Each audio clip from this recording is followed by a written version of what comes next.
I'm Sadhvi Bhagawati Saraswati from here in Rishikesh, India, joining you from the banks of the flowing Mother Ganga River, from the lap of the beautiful Himalayas. And I have the wonderful honor and blessing of serving as Secretary General for the Global Interfaith Wash Alliance, an organization dedicated to harnessing the great power of faith and faith leaders to really bring about a transformation, not just in how we pray or worship, but actually in how we live, particularly with regard to water, sanitation, hygiene, health, environmental protection, climate change, human rights, and so many other really important aspects of our human existence. And after a very successful webinar last week with top leaders of the major religions here in India regarding the faith response to COVID, we were contacted by UNICEF in Tanzania and given this beautiful opportunity to organize and host a webinar of the honorable and respected archbishops and bishops of Tanzania, and also of the Honorable Archbishop of Cape Town, South Africa. So I'm just going to introduce all of our esteemed panelists and then give just a moment of background before listening to the beautiful words from the different panelists. We have with us Dr. Frederick Shoo, the presiding bishop, Evangelical Lutheran Church in Tanzania.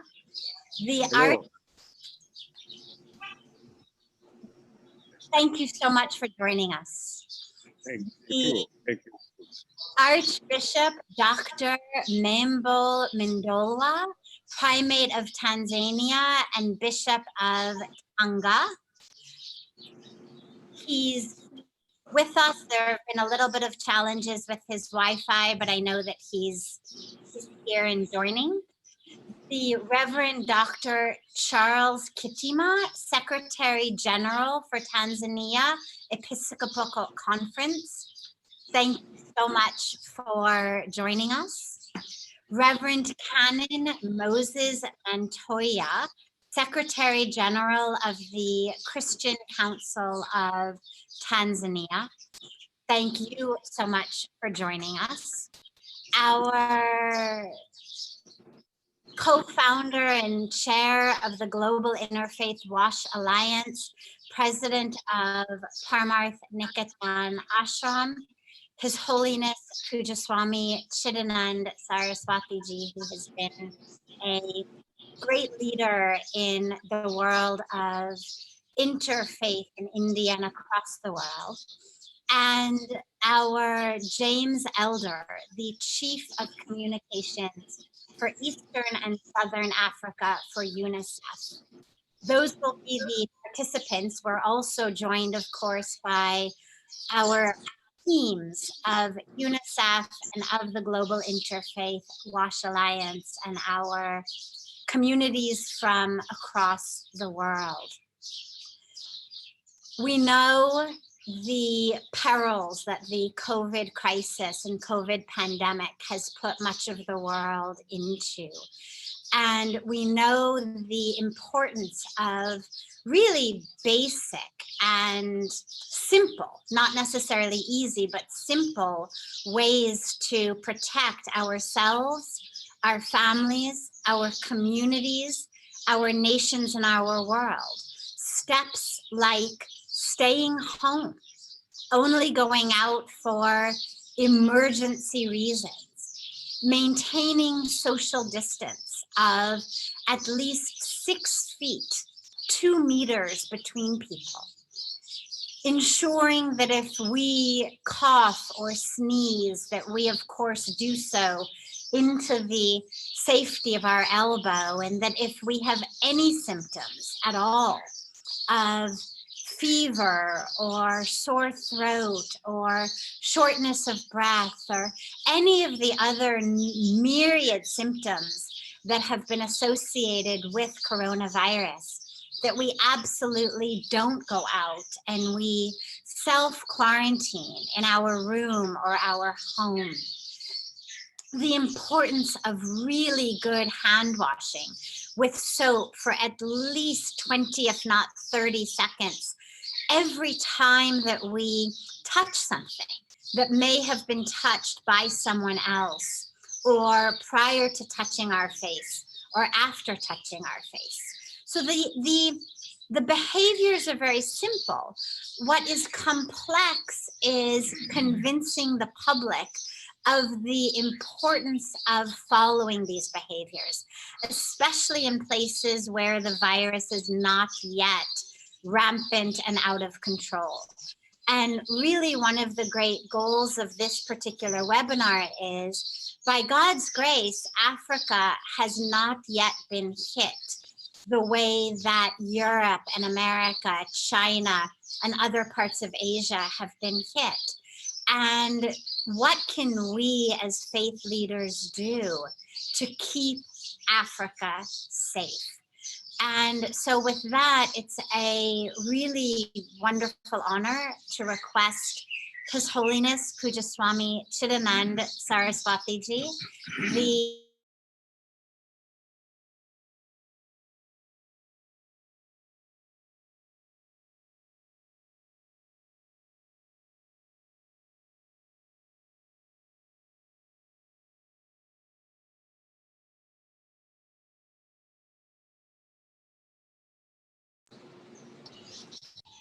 Thank you, everyone, to be here together. It's a very historical and very crucial time when we all are facing, all across the globe, the same common enemy. And this is very, very time. First, peace.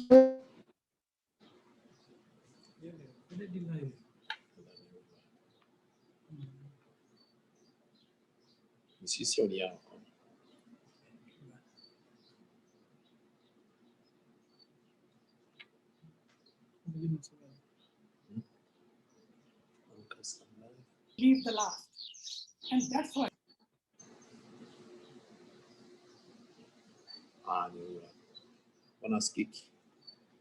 And so the faith leaders, you are the agent of change. If you want, you can do it. And we have seen it. In India, amazing thing happened with the Honorable Prime Minister. When he took the initiative, he gave the call to all the faith leaders. Picture changed. In the beginning, people were not very aware about this problem. But then he involved the faith leaders. He involved all the faith communities. And after the involvement of the faith communities, I can see how in one day, 1.3 billion people stood up together, took the call very seriously. Yes, there were few cases here and there in the religious community, and did not take the call seriously. And what happened? Only for 1 or 2 incidents, you will be shocked to hear 60% of the cases increased because of one social gathering, religious gathering. Now, I think we have the crucial time. Tomorrow is the day, very important day, and very crucial for all of you and all of us, that if you give the call to the nation, to the neighboring nations and to the world that till today, for centuries, we were together to bring our community together. But this is the first time we have to give a different kind of call, how to maintain the social distancing, and at the same time, how to bring the minds and the hearts together. This is very important, and it can happen. And because this can happen because of all of you. You feel the power and then fill the power to all. And through your congregations, and before that even, through online as we are today, it can happen. Look at Honorable Revered Reverend Pope, what he did. First time in the history it's happening that he is not alone, but with heart, emotionally with everyone, but physically he's standing alone in Basilica and giving the message to the world. And same thing can happen from every religious place all across nation. And this will bring the big change, because this corona is not to make any differentiate between the prince or the poor, between the PM or the peon, between the chief or the chef. Corona is for all. Not only that, corona is working not only for one country, it's working everywhere. And even the doctors, not leaving them alone. If they are also who are serving people, saving people, for them also, when it came that they have not maintained that, they also became victim of corona. So I think the enemy is common and we all will win together. Time has come today. We all should work together and give the call to your governments. They must take it seriously and sincerely. And people, if you take it sincerely, give the call to the leaders, give the call to the people, I am 100% sure as India has did it, and we all will do it. Thank you for being here. I'm so grateful you all took time, especially at the Easter time. Everyone is busy, but you are here to save not only Tanzania, Africa, but to the whole humanity. Thank you, everyone. Thank you, and thank you being here.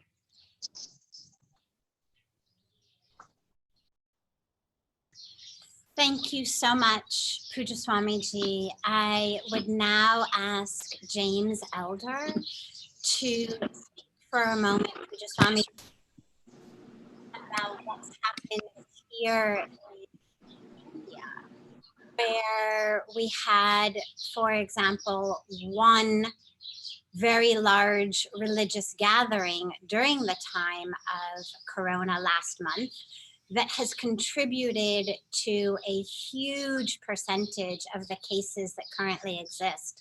Leaders who had thought, oh, no problem, it's okay. It was at a time before Corona was very big in India, and that confidence led them to engage in a very, very large religious gathering with thousands of people. And now a huge percentage of the cases in India are directly attributed back to those who attended that gathering. So I'd ask James Elder to share a bit about the situation currently in Africa, and then we will turn to our esteemed Christian leaders. Thank you so much, and thank you everyone listening. I think the situation in Africa, as was described there, has been fortunate in a relative sense, but there's a very real concern. It's hard to understand why there won't be a spike as in other countries. There's no real scientific reason that we won't see that. So governments have actually been incredibly quick to respond across the continent, some with stay-at-home measures, others with curfews, others with complete lockdowns. Of course, they're very difficult here when containment measures are much harder, when you need to go out to work on a daily basis, when soap and water aren't always available, when social distancing might mean there's 5 or 6 people in a household. Yet what we're seeing from where I live in Nairobi, down as to Johannesburg and Lagos, is people are putting these things into practice as best they can. Communities are rallying. Communities, of course, are well aware of the risks of diseases, but particularly this one. So we're seeing communities doing everything that they are required to do. But of course, why today is so important is because so many Africans will celebrate Easter and should celebrate Easter, but as we know here, should celebrate it at home, should be with their family, should in the best way they can on television or radio, listen to one of the many sermons going on, but this is a time for social distancing. UNICEF's big concern is that the health systems across Africa obviously will be stretched much more quickly than we've seen across Europe and the USA, even though we've seen those health systems under great pressure. The real concern here is that we'll have a double health burden. On one hand, that we will have the coronavirus, which is what we're seeing already, but on the other hand, of course, we will see the health system under such strain that it can't do its day-to-day job. That is vaccinate children, that is help women in childbirth, that is simply ensure children are nourished and so on. We saw this 5 or 6 years ago with the Ebola response, which again was a pretty incredible response across Africa. But more children, more under 5 children died at that time from simple diarrhea and malaria and pneumonia than all people died from Ebola simply because of the stresses of the health system. So the only way that Africa can ensure that we don't have a disaster of unprecedented levels, beyond anything even that we're seeing in Europe and Africa, is that this social distancing continues and continues and continues. We can't afford the pressure to go onto a health system that's already stretched. I mean, there are so many numbers here and they're always a little bit perilous. But for example, we're seeing a great stress in the United States, but we know there's about 350 intensive care beds per 100,000 people, about, let's say, 300 per 100,000. Many countries in Africa have less than 1 per 100,000. It's thought that in some countries there's 1 ventilator per million people. So what we're relying on here, and I'll defer back to the esteemed leaders we have, we're relying on communities. As so often is the case in the continent, we're relying on communities to do their bit. We don't want them having to rely on a very stretched health system. So that's going to come down to social distancing in every way possible, washing hands, helping community members as best they can. And as we come into Easter, and for anyone on this Skype who will be looking at celebrating Ramadan, same thing, stay at home. It's never been beseeched that people need to be in one place to have faith. They simply need to maybe have a few loved ones around, and then to follow their faith leaders as best they can, whether it's through their holy books, whether it's through the radio or television, as long as it's not in large groups of people. So thanks again, and back to our moderator. Thank you so much for that. And yes, I know here in India, where we've been on official lockdown now for more than 2 weeks, here at Parmarth Niketan, which is a very, very large religious institution where normally thousands of people gather, not just on main holidays, but literally every day here on the banks of Tanga, we have had this beautiful opportunity to be able to set up a new system of online, connecting with the online community through social media, through so many different ways, through TV, through online streaming.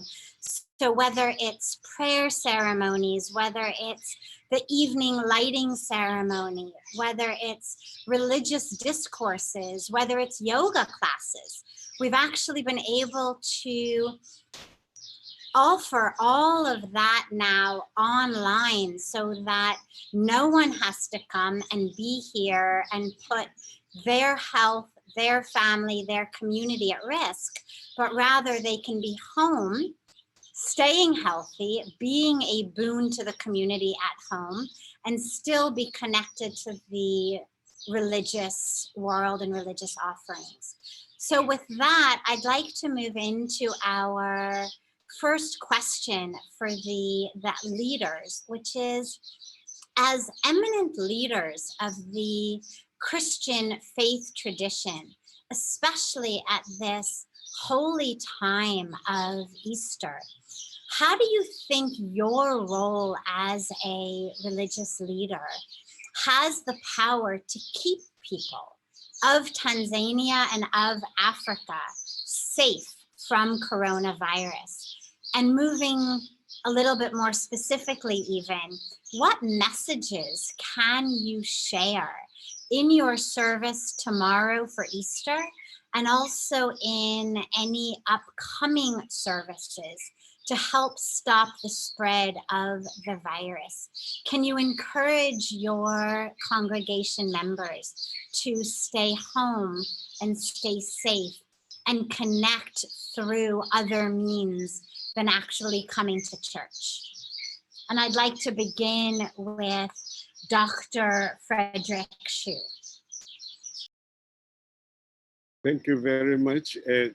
As we celebrate Easter this year, we as religious leaders have a very important role to play. And we have been active since the outbreak of this pandemic. And we, together with our government, we have been giving the information to our members as far as the spread of this disease is concerned. Information and education to our members. We have used the worship services, the gatherings, and our radios and health centers and hospitals to provide the education and information on this pandemic. And our main concern has been to really see that this the spread is contained. And we really thank God that for Tanzania, until today, the spread is not so big.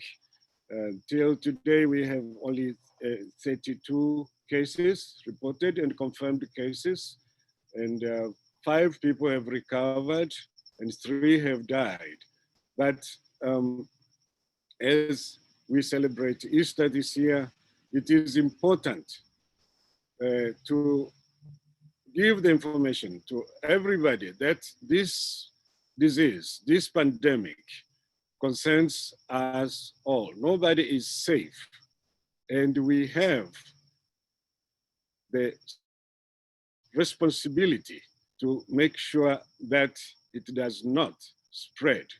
And so during this Easter, because we are celebrating life and life in abundance, as provided and made possible by the risen Lord, it is important that we see our responsibility, our moral and religious responsibility in playing our role for everybody to stop or to slow down the spread of this disease. In our message tomorrow, as we celebrate Easter, we are going to remind everybody that we as Christians have a role to play. We as Christians have a moral role to play to make sure that the disease does not spread. We have done all we can to inform the people, the worshippers, that one, we have to sanitize, to wash our hands before we go to the service, but also to maintain social distancing of 2 meters, and to sanitize the banks or the seats in our churches as we worship. But we also are concerned very much about the risk groups. And we have advised, and we are going to advise the people to to stay at home, especially those who are in the risk group. So, but also we are going to encourage people to keep their faith in God, because we really, given our situation, we really see the importance of faith communities, especially in prayers and in keeping faith in God, and not to panicking, but also to maintain the calm. It is our Easter message, as the risen Lord also gave us, that do not be afraid. But this does not mean that we should not take the necessary measures. We should not adhere to the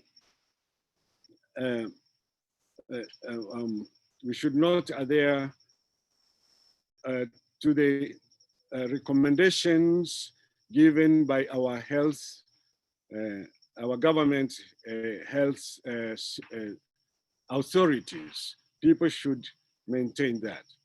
But we have also already told our people and sent announcements and instructions to all church members to avoid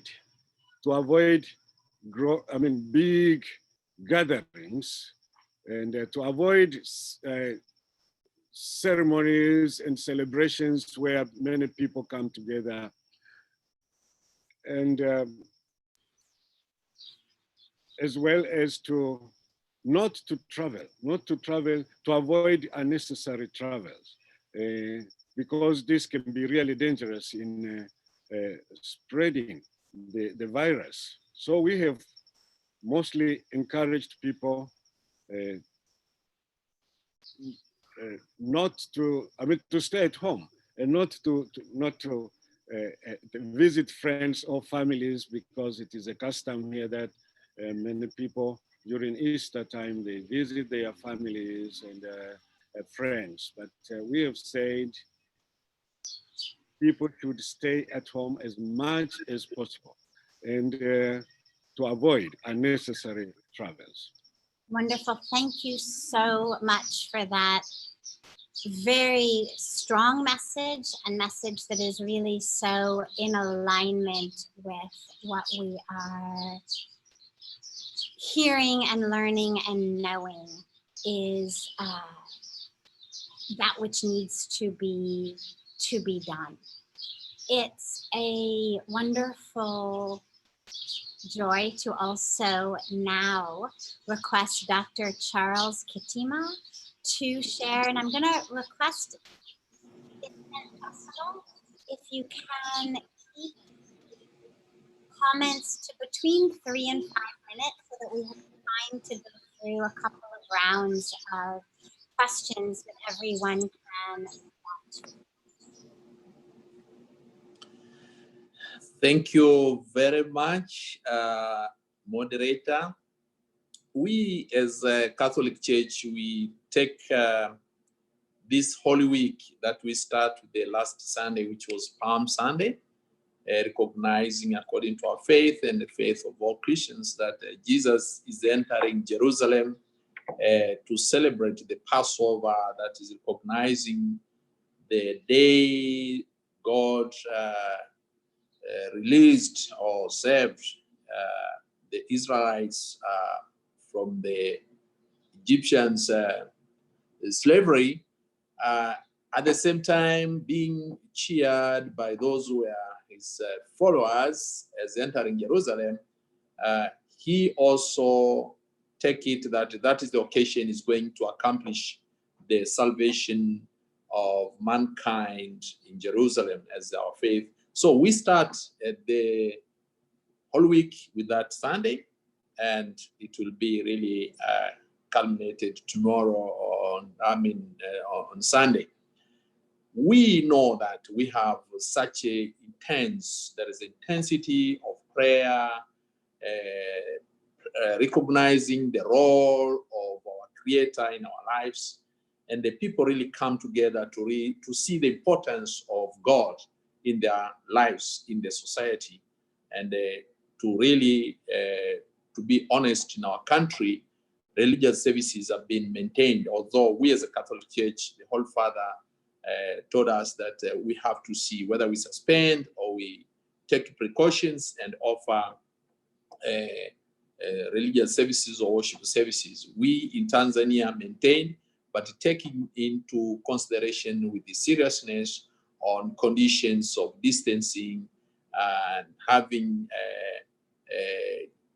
people for the worship in one church, and even increasing services, not just one, you may have up to 2 or 3, because you have to limit the number for one. So we know we cannot control as the police do, but still we believe that the social distancing has been a guidance for us on how can we sustain our worship services. The country, as a country with the government, has shown that we in Tanzania, the gatherings should be avoided, particularly those who are not, which are not important. But how can you define that this is an important gathering and this is not an important gathering? And we have these guidelines or directives of not infecting or causing others to be infected. So this is what we say for us as Christians. We say at the moment, worship is among the important gatherings, but we must follow what the government has given, World Health Organization has provided as guidelines on how to gather and conduct our services. It is true. We have to admit that Tanzania is a developing country, and we as a church, we are among the main teachers of social issues, not only religious, social issues. So we see to it that we have the responsibility to educate people, to create awareness about the seriousness of this problem, of this pandemic, and that this is a disease that it kills. The disease kills. We have to tell people the truth and how to avoid it. We have to tell them how to avoid it. The way we are taught by the scientists, by the government, through the Ministry of Health, and also through World Health Organization. This is what we are trying to do countrywide. I don't want to repeat what Bishop Shoo has said, Bishop whose church is also among the biggest churches in Tanzania. That should be taken really as an example of what Tanzania is doing now. And I don't want to repeat that. My also point to add is that in our country, as a developing country, if you say stay home just for religious services, but people cannot stay home without getting something for the family. Yeah, the daily bread requires majority of Tanzanians, more than 90%, they have to go out daily in order to bring something in. We are still more than 73% of Tanzanian is composed of agrarian society. So they have to go to look after their heads. They have 100 cows, 10 cows. They have to go to the farm. They have to take care of the farm. We are still using the, the traditional ways of agricultural activities. And other petty traders in the city, they have to go out to get something. You may tell people, stay at home. Even the government, we don't know if it can provide food for everybody. So we have also to take that difference if you compare with the developed countries, like, the first world countries, we cannot compare with that. So we have to see how can we balance. At the same time, how can we protect ourselves while we are waiting for our daily bread? That's also a very important thing. We should not ignore the reality that people need food. People need food. They have to live. They have to continue surviving. We are fighting against combating coronavirus, but at the same time, how many should go out to get a bread? That's what we're advising people. Is it necessary for all of you members of the family to go out? It's not enough for one or two to go out to work and then bring something, and so others can remain. So we reduce the risk of contracting this coronavirus. So this is also another thing which we have to note. As a church, we saw what the government has said has a sense, because we see that many really needed to go out and work. But how can we do it? That's we are trying to learn different good practices. We have seen how Singapore is doing, how South Korea is doing, how Japan is doing, how Sweden is doing. But we have seen also when many go out and continue the activities, you can see if you see the statistics of a country like Sweden, where everything was at least for the last 2 weeks, everything was going on as normal.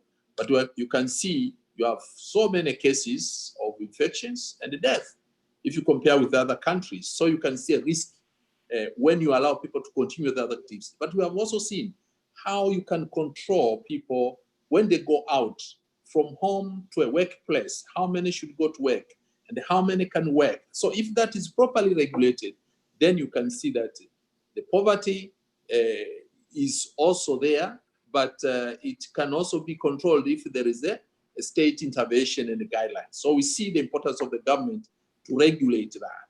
This is what we see as an important thing. But also, I think you'll get another thing. The message we are trying to send, as I've said, Bishop Shoo has explained very well.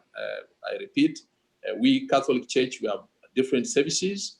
We have also tried to make sure that those practices, liturgical practices, which we had for more than 2,000 years, some of them this year cannot be practiced because they may cause infections. So we have even told people, know that this is enough, and adoration of God is also a matter of truth and the spirit. He said, you will adore me in truth and in spirit. So we have also to educate people more to understand that. As I think our leader said from India, said that, look, the Holy Father from Rome celebrating 1 Mass, but has so many followers, probably more than before. So we can see also the important. But how many Tanzanians are connected online? Even myself, I had to bring someone to coach me on how to do. So to tell them, don't come. And in our society, people still really see that we have to pray to God so that we can support our government in fighting against the coronavirus. So how can we conduct prayer without infections? That's what we are trying to do. But we are following strictly the regulations given by the government and by the World Health Organization. We have also seen that it is time really to see the importance of the religions in the society. Thank you. We have seen that there is an importance of religion in the society. In our society, really people have confidence on religious leaders. The messages given by the religious leaders are seen as messages without political interest, without group interest, without any manipulation. So people take it serious. So that we are trying to gather facts. Religious leaders must be guided by facts, scientific facts. So we don't want just to follow, today you say this, tomorrow you say that. We want to follow good practices so that at least people are informed by religious leaders and they can follow and practice. It is time really for us, we can say, that the world has been brought together to think about humanity. It is this coronavirus which is showing what do we mean by equality of human beings and what do we mean by inequality of human beings. This is through coronavirus that we are thinking that way. We have also seen how societies which lack human rights culture are behaving. You have seen how China, some Chinese small communities are fighting. I mean, they're trying to expel the Africans, thinking that we have seen that yesterday in social media, which is totally unthinkable in the world of 21st century. 1998 to 2008, we had a period of a decade of human rights education.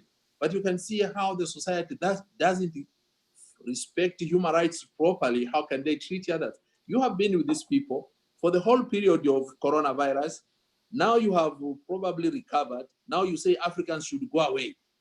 Are they infected? Do you want them to go to Africa to spread coronavirus?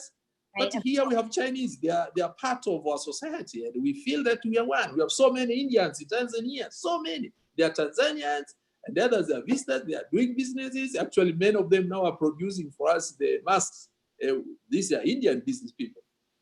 We can't use that language. But you see, society, we can also see what should we do now, even with human rights. I thank you very much, moderator, for mentioning about human rights, because this is also an important thing. We should not forget that we are all equal, and it is time to rescue humanity. It's not only the issue of Chinese or Tanzanians or Africans or Europeans and so forth. So this is what I can say as a first thing. So thank you very much, and thank you. We are still together.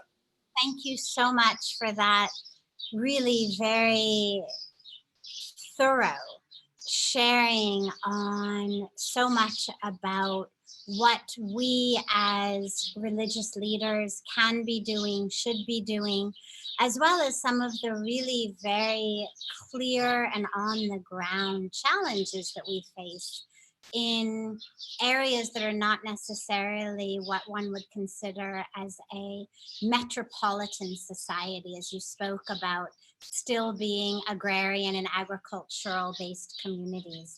And I think one of the very important points also that you mentioned is that connection with the government. I know in many parts of the world, and Africa is certainly one of them, the faith leaders really work hand in hand together with the policymakers. And that's a wonderful boon to be able to augment the power that you already have as religious leaders, but also to be able to influence and impact policy decisions. And especially when you're able to do that with such clarity and assist perhaps in policies getting into place before this becomes a problem, in which people are able to get access to their daily bread without the whole family having to go out into the market. What systems, what policies can be put in place, A, from an infrastructure standpoint, B, from a church standpoint. I know that the church is a great provider of infrastructure to people, as well as within your ability to influence and impact and advise the policymakers. We have also been joined by the most respected Archbishop Thabo Makgoba, who is the Archbishop of the Anglican Church of South Africa in Cape Town. He's also a beloved and respected trustee of our Global Interfaith WASH Alliance. And I would humbly request him to share with us. We're speaking in response to the first question about your power as Christian leaders, especially at this time of Easter, to really give messages, not just the typical religious messages that we speak about of devotion and prayer and resurrection, but actually messages of staying home and staying safe, messages of social distancing, messages of behavior change that is required in order to keep Africa safe from coronavirus. So would love to hear your thoughts on this. Thank you so much for having me, and I'm so proud of GIWA as a trustee that we have, through you, managed to organize such a historic a connection. So may indeed we be blessed for this initiative. I was on another call, which probably helps me to respond to the first question. And that is, indeed, we have to each dig down into our faith traditions and to look at what are some of the symbols, what are some of the wordings, what are some of the behaviors that have enabled us to live in such a time as this. For example, I was explaining to some parishioners the other day, because in South Africa, we are in what we are called a lockdown. We cannot move, we cannot go anywhere. We have to be at home. Only those that are offering specialized services can move about. And the president 2 days ago extended the lockdown by 2 more weeks. So we have to really look at a lockdown in theological and biblical and spiritual lenses. And I was saying to this person that was saying, oh, Archbishop, I am so many years old and it is going to be my first time not going to a Palm Sunday, not going to a Maundy Thursday, and not going to a Good Friday service yesterday, and not going to an Easter. What is the world up to? I said to her, let's look at some of the biblical references. In our Christian sacred text, we have times when Jesus worked hard, prayed hard, healed hard, but he withdrew up to a mountain to go and recharge. So I started using some of those terminologies, that it is perhaps part and parcel of us as people of faith to withdraw from the busyness of life, from the pursuit of material, from the pursuit of making the principles of more is better, to living simply and to living intentionally. So that is the message that I'm trying to articulate. And one of the other examples, I mean, I preside over the areas that covers Angola, that covers Namibia, that covers St. Helena in the Atlantic, that covers Mozambique, that covers Swaziland, that covers Lesotho, and the whole of South Africa.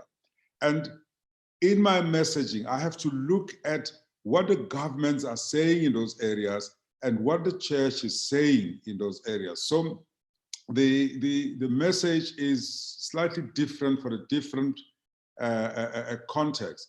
But what is important is how, what you said, moderator, how do we support the policymakers? How do we support our governments at this time without being at loggerheads with each other?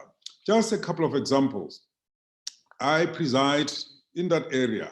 The context is we have a metropolitan context, we have a peri-urban context, and we have a rural context. So now I try to merge those three, but the good news is in all those contexts, everybody has got a cell phone gadget.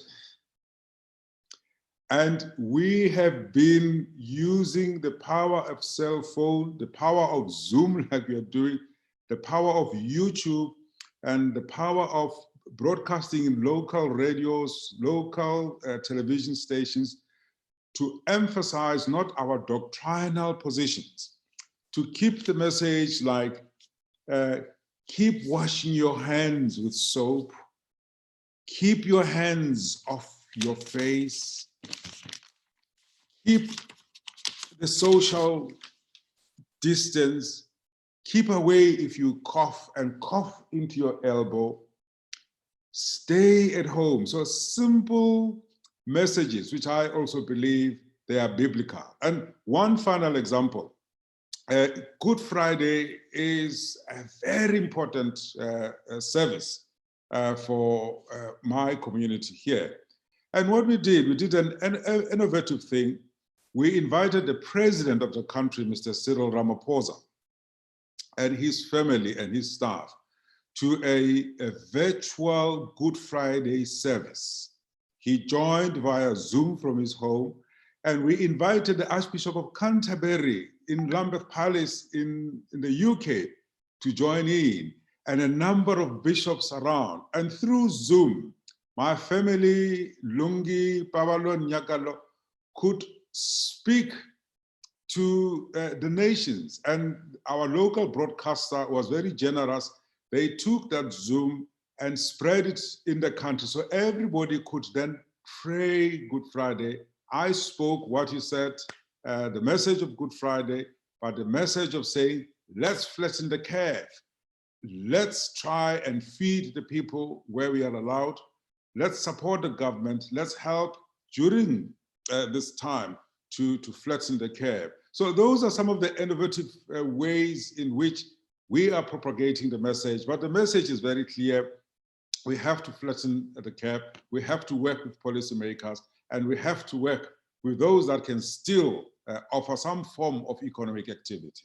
So those are my really brief comments, sorry, in a long-winded way to your question. Thank you so much for your deeply, deeply wise comments. And it's such a special perspective also because, of course, South Africa is in a different logistic situation right now from Tanzania. And so to be able to offer that perspective from a Christian background, also Africa, but nonetheless a situation that looks much more like what we're facing here in India on our now third week of lockdown with everything happening virtually.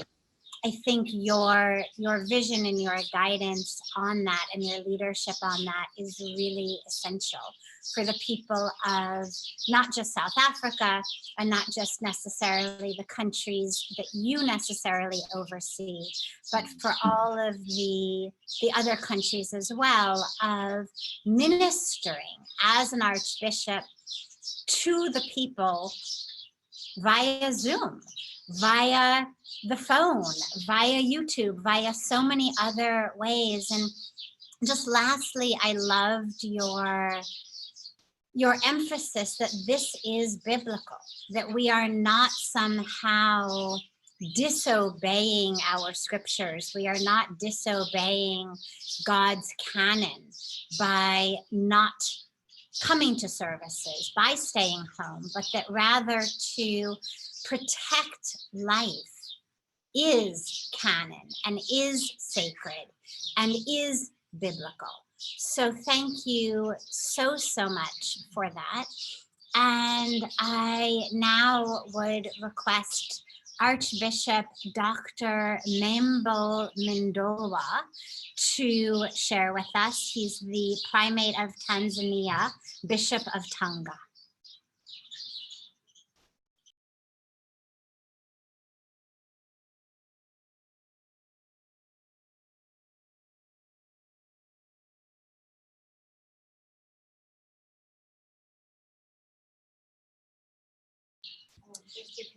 So he's been having a little bit of difficulty getting on and off. We'll come back to him as soon as he's back with us.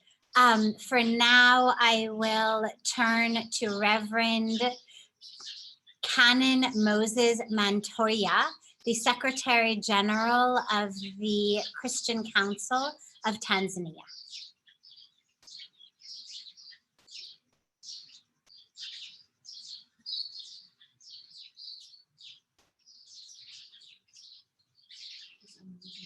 Yeah, he's just unmuting himself at the moment.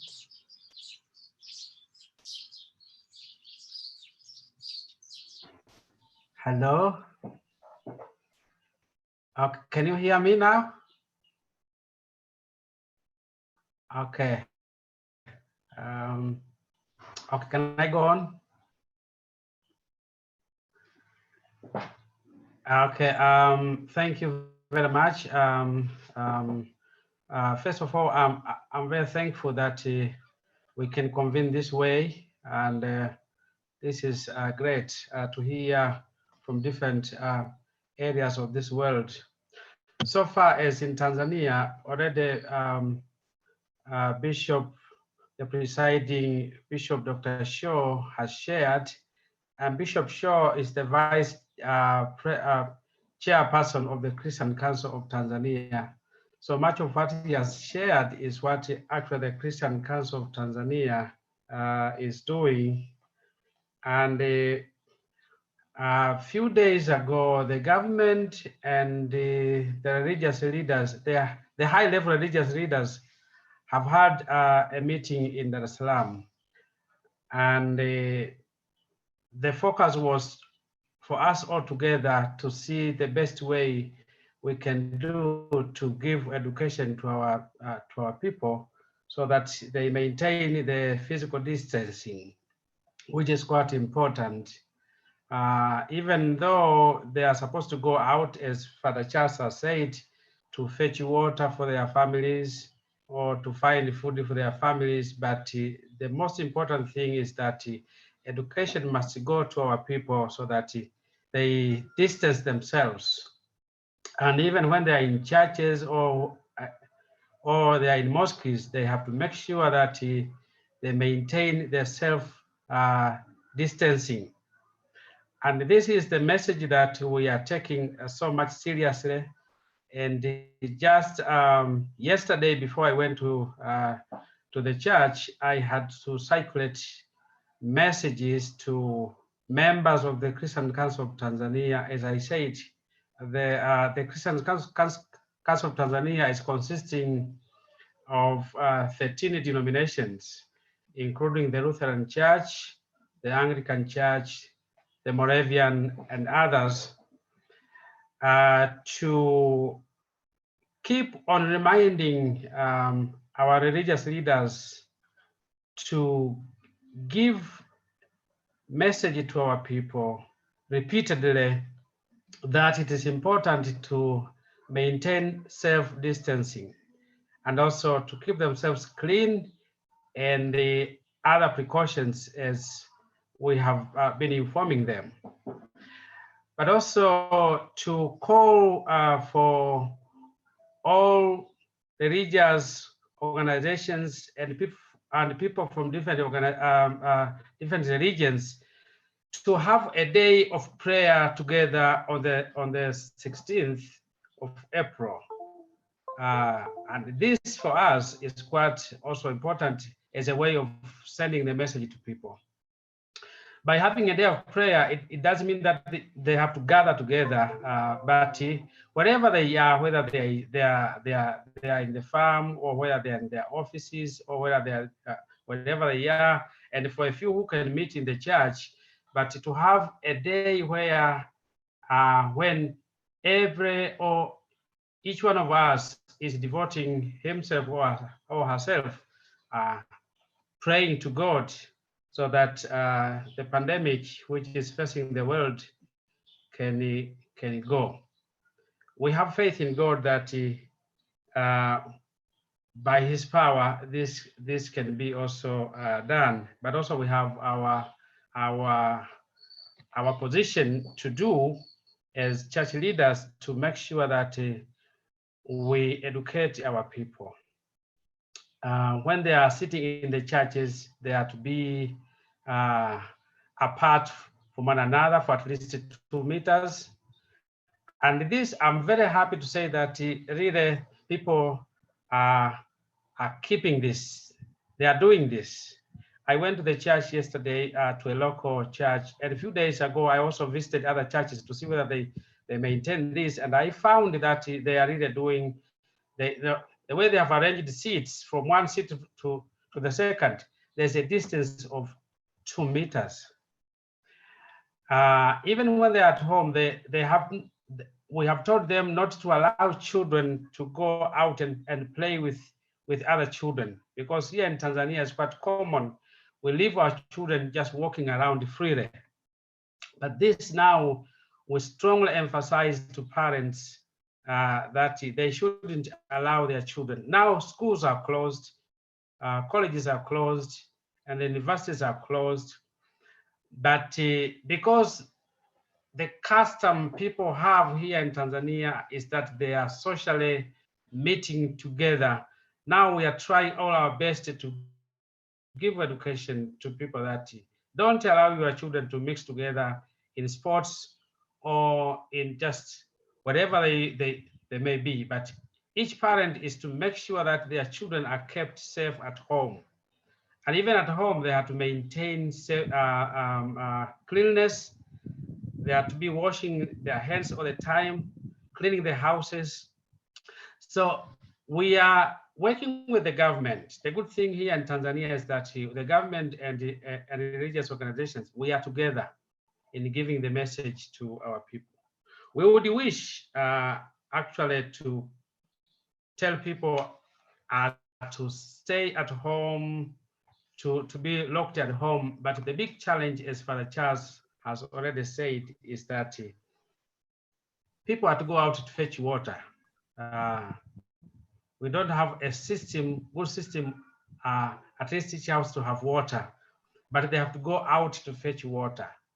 They have to go out to find something to feed for their families. If they don't go out, that means the family will have to starve and they'll have to die.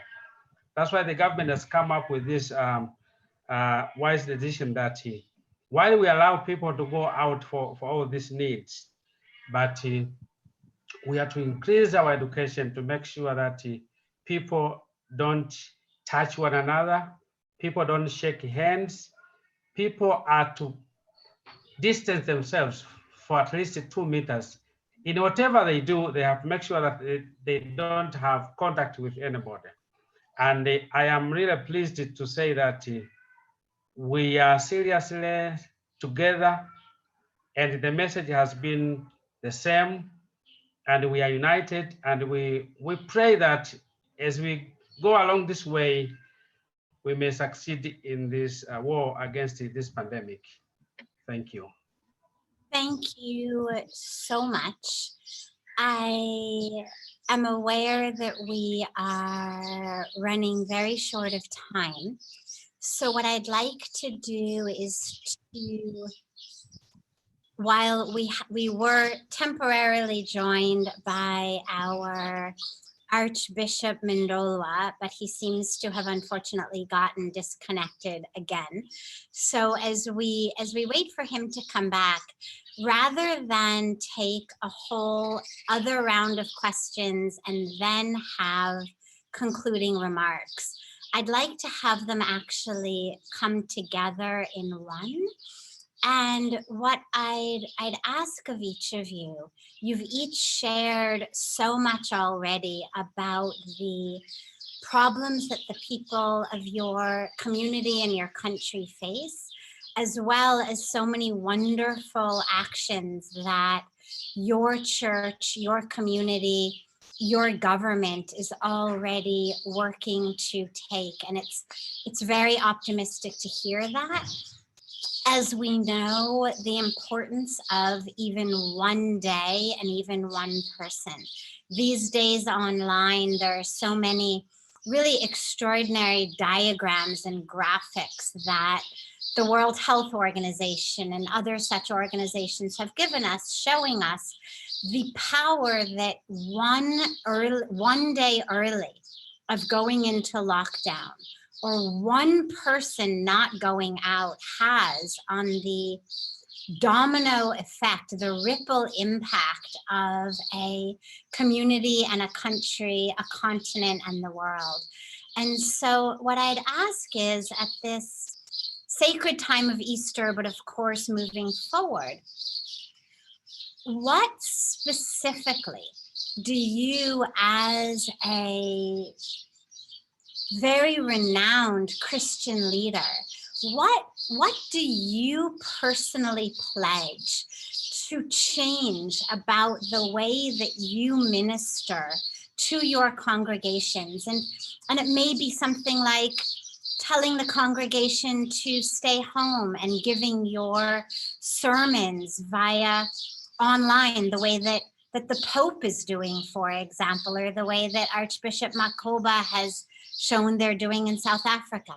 It may be changing the way that your church is set up, or the way that your community operates, or actions to ensure that perhaps your community has easy, quick access to water and food so they don't have to go out. Those are just a few possibilities. But if each of you could share just briefly, maybe in 1 minute, a minute and a half, what do you specifically pledge to do at this time to really cut the risk of coronavirus to your congregation, your community, your people, and all of the people of Africa? And again, let's begin with Dr. Frederick Shoo and move through our respected leaders.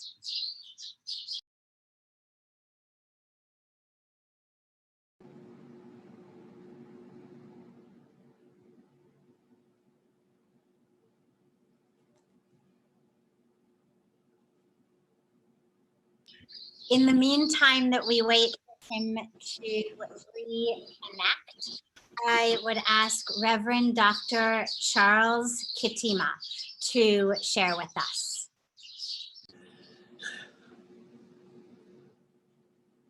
Thank you very much for giving us another chance to say what really, as a religious leader who is presiding celebrations, liturgical celebration, I do to protect people against the infections of virus. We have seen clearly what our fellow priests in Italy, for instance, we lost more than 80 priests. Who, some of them, of course, were sick, but some of them died because they were offering services to others. We also saw how health workers also lost their lives because of saving patients. So what we as Catholic Church emphasize, we work together in a coordinated way, a whole country as a Catholic Church, that we go together with what we see are the best practices for preventing infections. So coordination at the national level is very important, and the message should go as quick as possible. Online, of course, in Tanzania, they use so much social media. We, in our conference, we have the YouTube line that we normally give the message through that. This is what we have decided to do.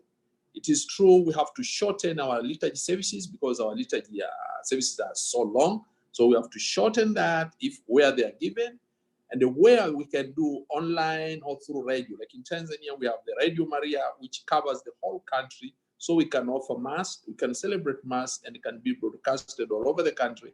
And we have been advising people, please stay close to Radio Maria. From this time to this time, there will be a whole Mass celebration. So don't think that if you don't go to the church, you are offending God. No, we are trying to tell them that when you are sick, normally you don't go to church. So take it as if you are sick now, although you are not sick.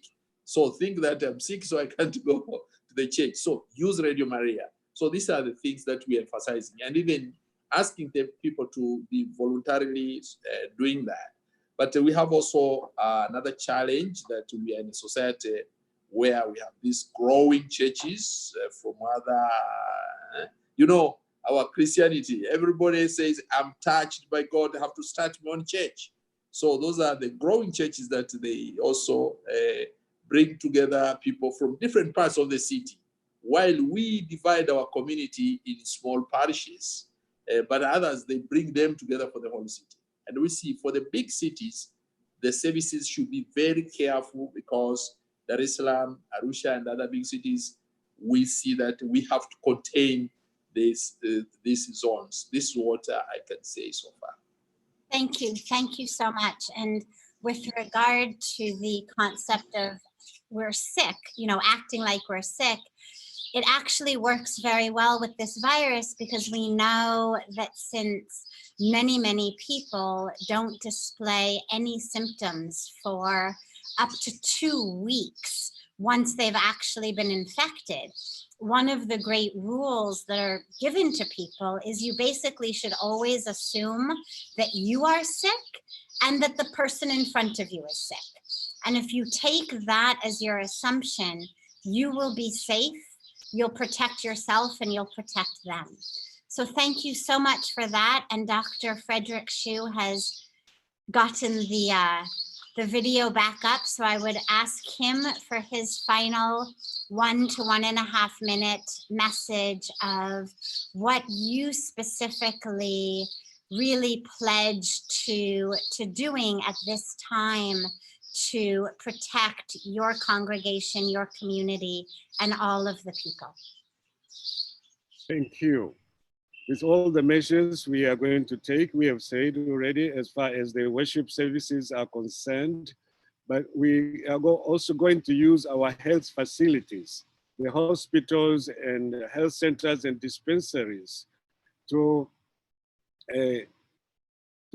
help the people and to dispatch the information, but at the same time also to care for those who have contracted the virus.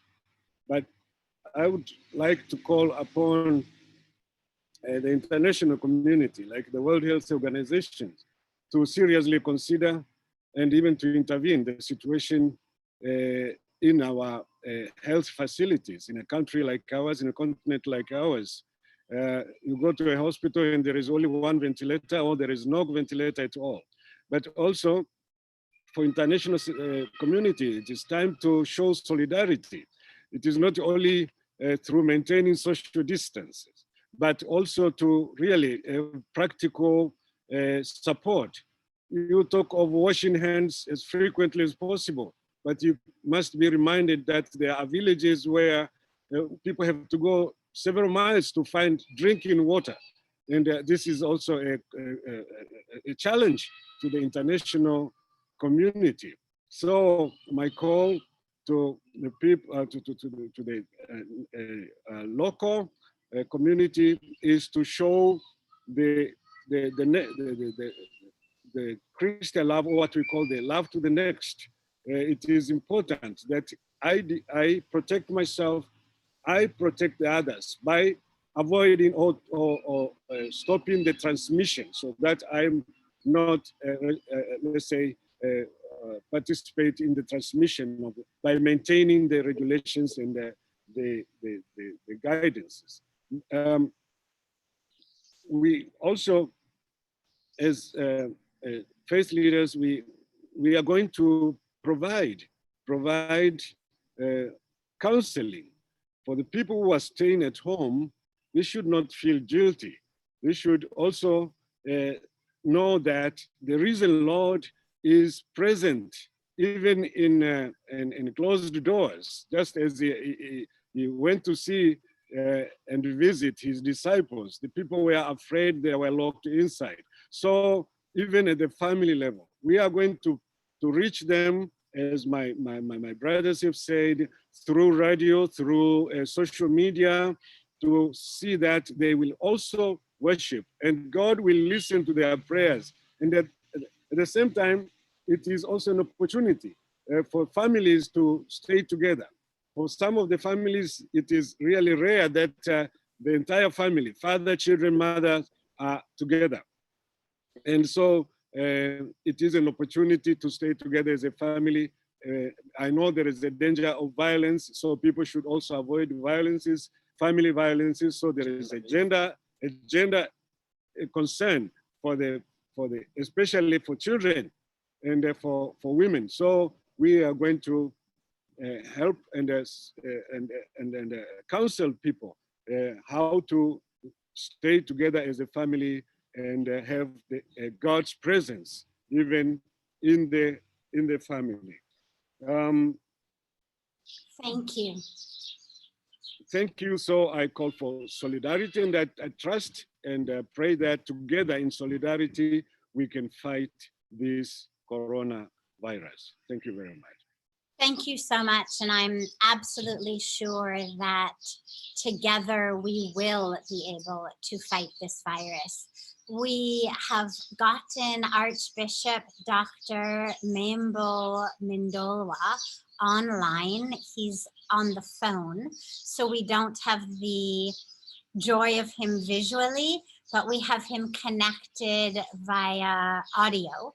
So we'll be able to hear his response, and he will now share with us what he personally as a leader is committing to doing to stopping the spread of this virus with regard to messaging, as well as with regard to implementation of safe practices in the church and in the community. Our Archbishop Mndolwa. I really apologize for the network problem that I have been experiencing from my side.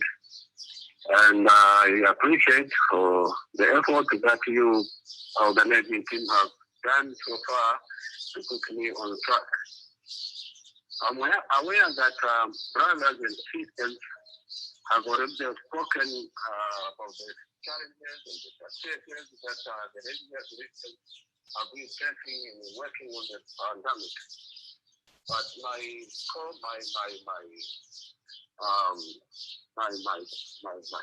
time, I will just use most of my time to speak a little bit of the Tanzania situation, and then relate that to the African situation and linking it to the global. Well, we have the first important cases in Tanzania.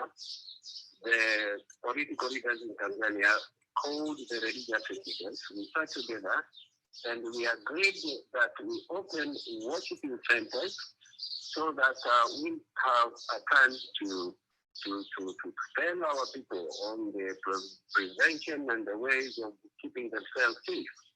And we use that time properly.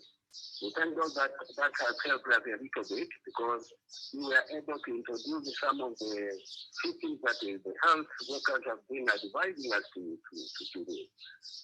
One of the bishops spoke about the washing of hands and the sanitization system that the government and the health system have been speaking about, and we introduced that into our teaching. And we are lucky that what we introduced in the teachings has been copied into the homes and the markets, and therefore we think that the political leaders came up with a strategic way of using the religious leaders to educate our people. The religious leaders are always there to guide, to provide leadership, and to give hope whenever there is a crisis. The pandemic is a crisis. Having religious leaders in the community where they are the first to commit to the community, then opening the worship centers was a benefit. However, this does not mean that those other countries that opted for closing the worship centers didn't do good. We are still almost coming to closer to the same way, because now we hear that the pandemic has been shifting from the imported cases into the community, and that is dangerous because the way we live in the community here cannot be excused from the other countries, especially the African countries. There are places in the community, there are places in the village, there are places even in the town where you may not find water, you may not find the washing hand sanitizers, and I see this as a challenge to the Tanzanian community and the African community at large. If you have a village community that cannot even have a drinking water, how would you expect them to have washing water? If you have people who cannot even have a day meal without doing something in the community to get some fund to buy the meal. How do these people get money to buy water? And therefore, I see this is a challenge. Maybe the way that the community may have a chance to live together is to make sure that they are using the distancing which has been advised, and they use other means which have been suggested, which are not expensive. For example, we do have communal gatherings when people die. We do have communal gatherings when we have community issues happening in the villages. If the people can excuse themselves from that, it will help us a little bit for the people to get in touch with the pandemic. And I believe the church and the Islamic communities and other religious leaders call to help the communities to be aware of the pandemic is itself a way of preventing the community from getting into that big problem.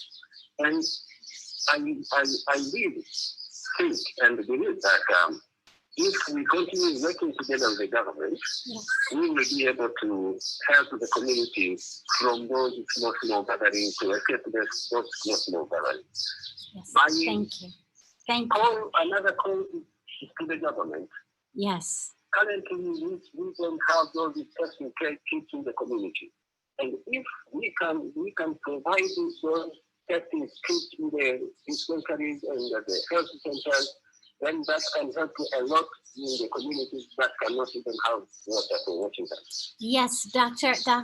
Archbishop Mndolwa, thank you so much for those really beautiful and very, very, very pertinent points. Our Global Interfaith Wash Alliance is deeply committed and engaged in working for water. And of course, you've raised a very important point, which is that when there's no water to drink, obviously there's no water to wash our hands with, which really underscores a very, very important point here, which is none of this is in isolation. None of us is in isolation. And while what we do impacts each other, in the same way, keeping our water clean and pure and sufficient is intricately related with keeping us healthy.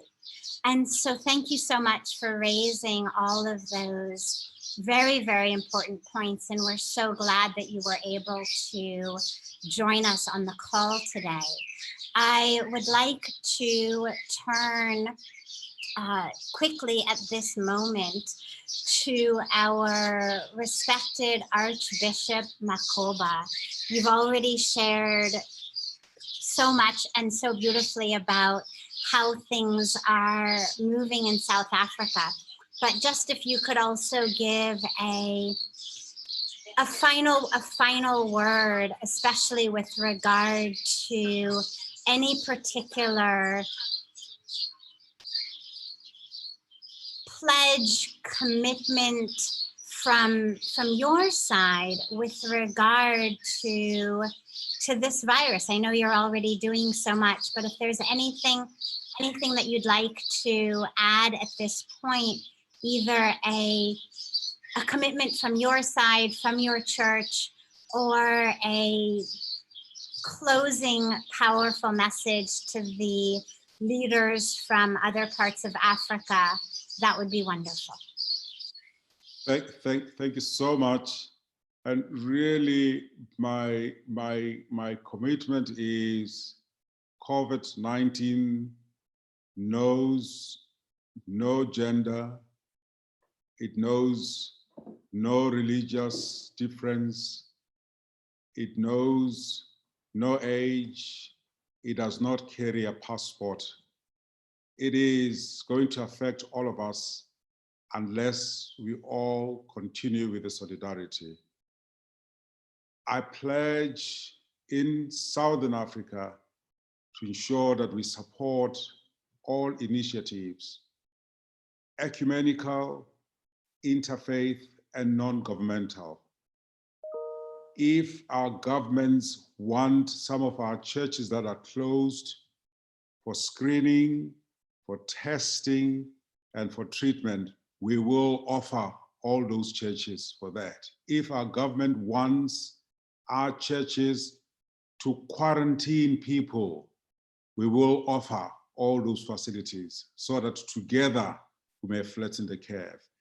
And at a spiritual, philosophical level, we're doing that because we care for the sanctity and the dignity of each person as created by God, regardless of their faith orientation. And we care for the integrity of creation. So that is really at the heart. So I, at a personal level, now commit to praying in what I call overdrive, praying like I've never prayed before, praying without ceasing, and to communicate daily via the Anglican Church of Southern Africa website, sharing information. And my family, from my little pension, has already also pledged and given 100,000 to the Solidarity Fund that belongs to the government. So it's a biblical story of taking the little and ensuring that much is done. So my concluding remarks is, please keep the social distance. Ask communities, don't tell communities what to do. Ask the communities, what are the resources that are available to wash their hands with soap, to flatten the curve. And I pledge that once people have tested, I will ensure that they are not stigmatized. And so may God indeed bless you, and may God help us to maintain this solidarity. So thank you.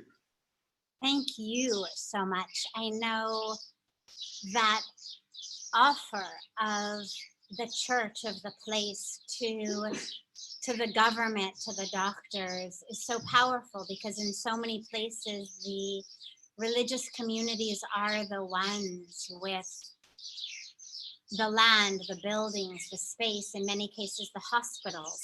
I know here from the very beginning, Pujya Swamiji offered our hospital, our nature cure center, our yoga halls, our rooms in our ashram to the government, to the hospitals, also for whatever they need. And this is it's a great point also, because as religious leaders, we have the capacity through messaging to change how people think and how they behave.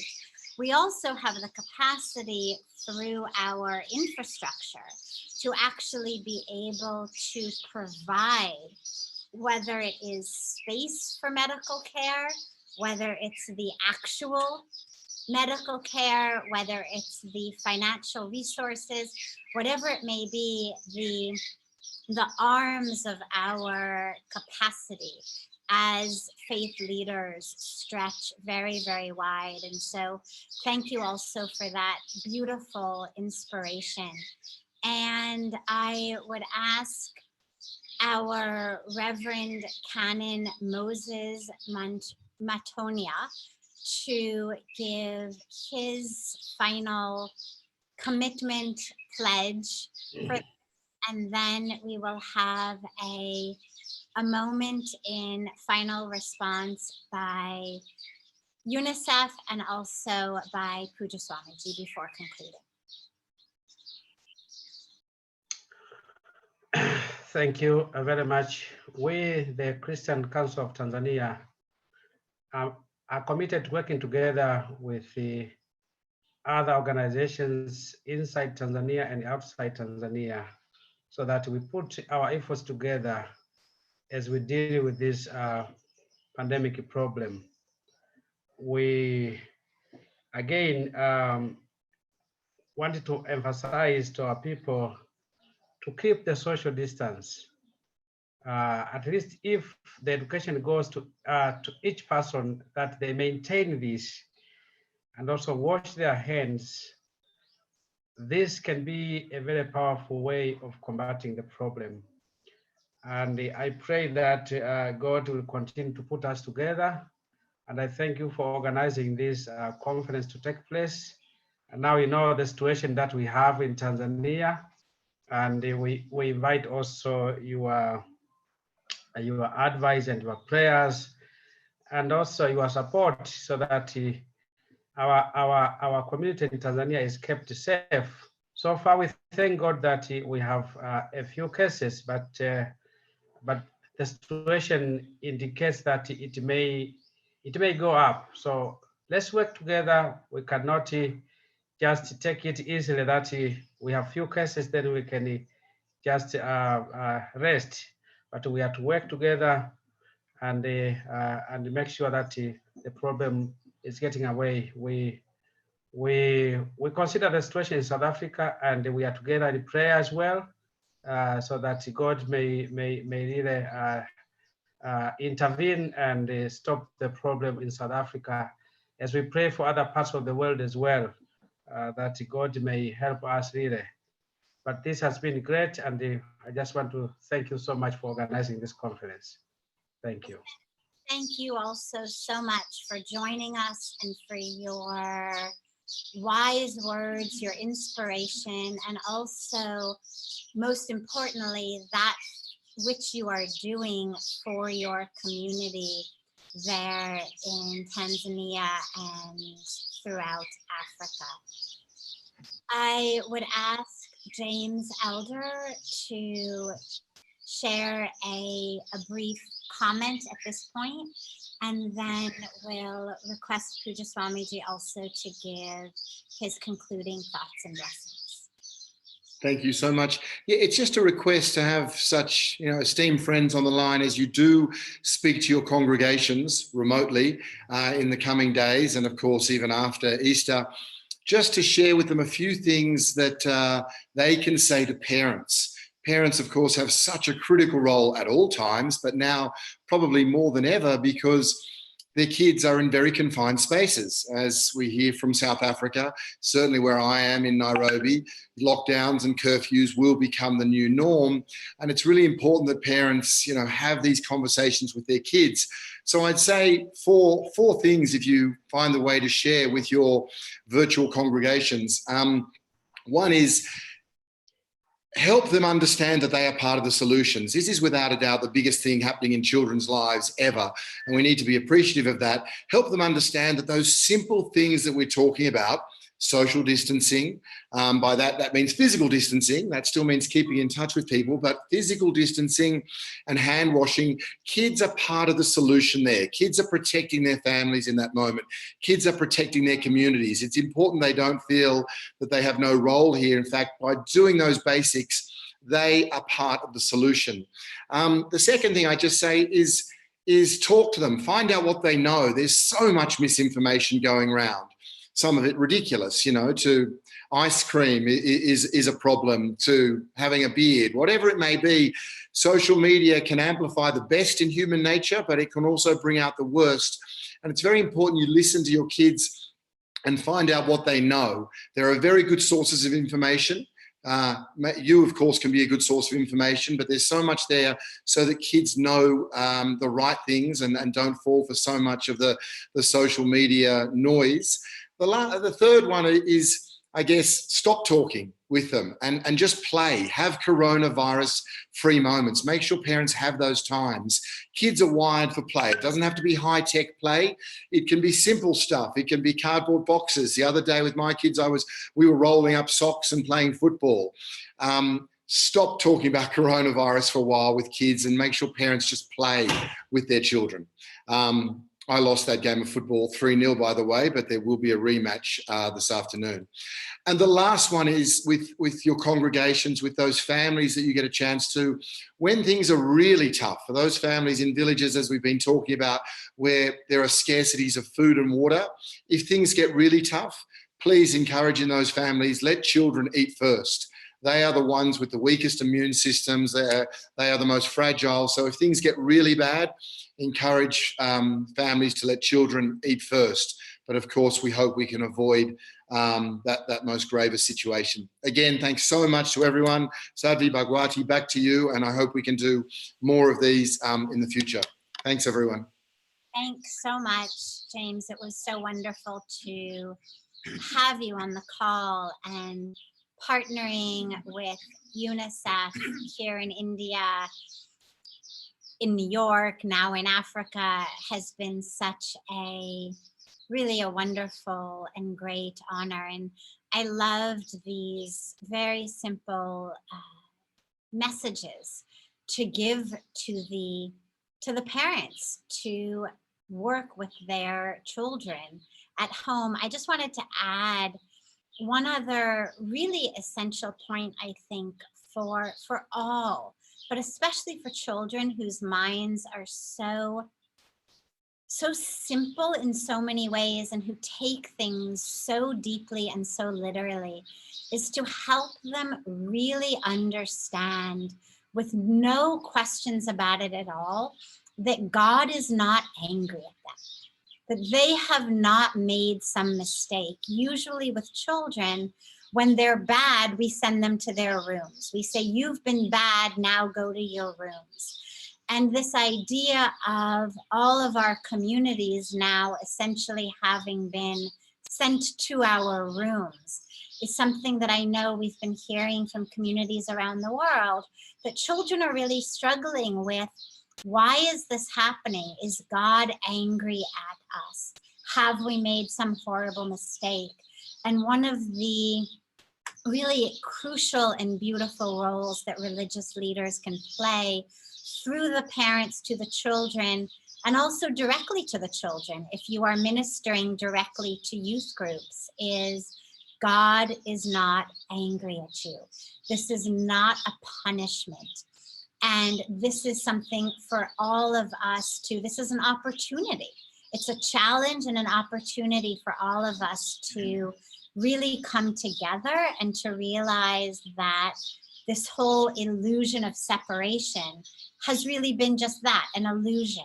And now we are recognizing our oneness and our interconnectedness and the way that what one person does impacts the world. And so this is God teaching us a very beautiful lesson and giving us a beautiful sacred opportunity to learn really the core lessons of the world. And so I wanted just to add that to something that I think is important, particularly when we are speaking about parents and messaging to children. I would request Pujya Swamiji to share with us his concluding words and blessings. And I wanted also to echo James' thought that I hope we do come back together again very soon for another very powerful time together. We will really look forward to staying in touch and to keeping this connection open and together. Before I conclude, thank you, UNICEF, in this crucial time to bring us together. And thank you, all the spiritual leaders. You have showed your commitment, your dedication, your devotion to humanity, and spare time for this very, very crucial moment.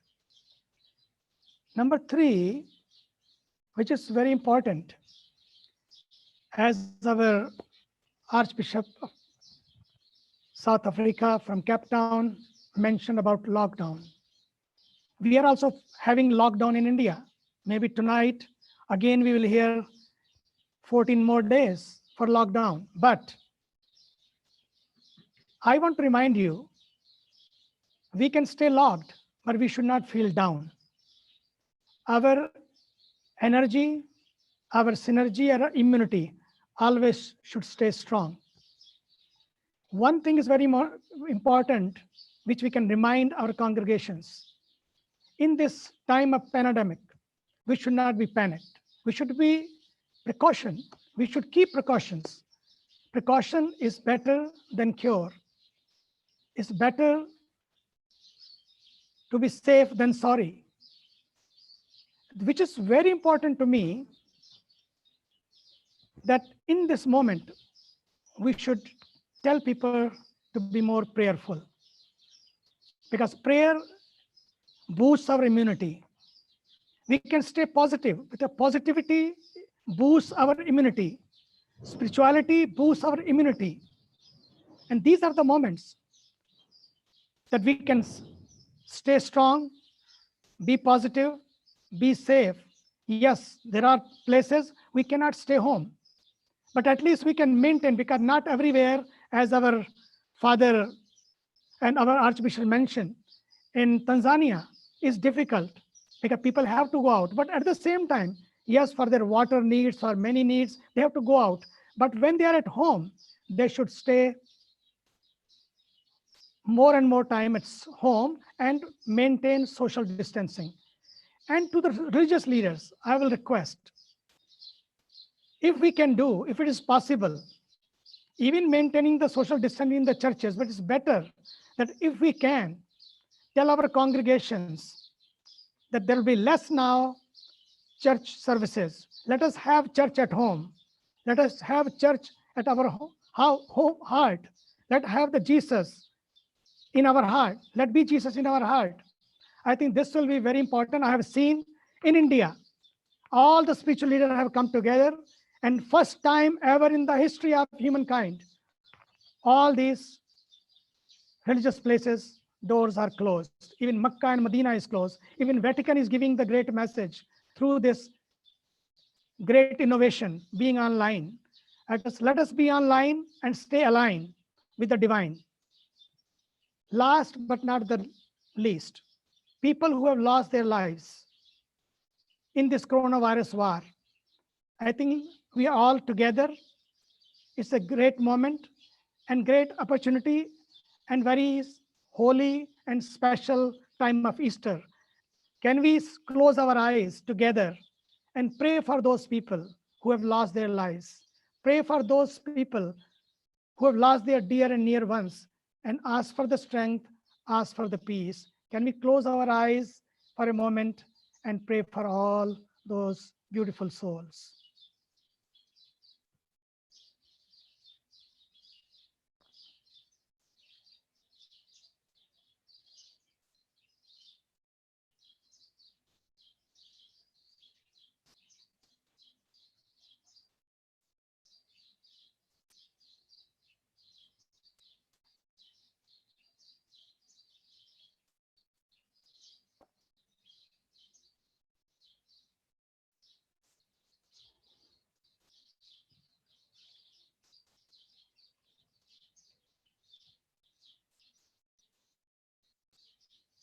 Thank you, UNICEF. Thank you, GIWA. Thank you, all of you. And thank you. Thank you so much, Pujya Swamiji. And thank you so much to all of our leaders. As Pujya Swamiji said, spirituality increases our immunity. We don't have time now to go into that, but that's actually a scientific statement. It decreases our stress, joy, love, increases our immunity. And so as faith leaders, as spiritual leaders, we also have this wonderful opportunity to connect people to that peace, to that joy, to that love, that not only keeps them emotionally and spiritually strong, but that also increases their immune system to keep them physically strong. We really are in a situation now where spirituality has become, and our faith has become, the answer to so much these days. So as our Honorable Archbishop Makgoba said, Let us have a renewed, amplified, pray like we've never prayed before. And if we do that, if we all come together and we pray and we let our actions and our words be prayer in action, prayer in words, prayer in messaging, prayer in teaching, not only will we inspire and uplift our congregations and communities, but we actually will keep them safe and healthy and protected during this time of the pandemic, and be able to play a huge, great role in stopping the spread and ending this pandemic as quickly as we possibly can. So thank you all so much for your time, your commitment, your energy, and your prayers. And with very, very humble and loving greetings and gratitude to you all. And of course, to our team from UNICEF, James, Manisha, Usia, and the whole team.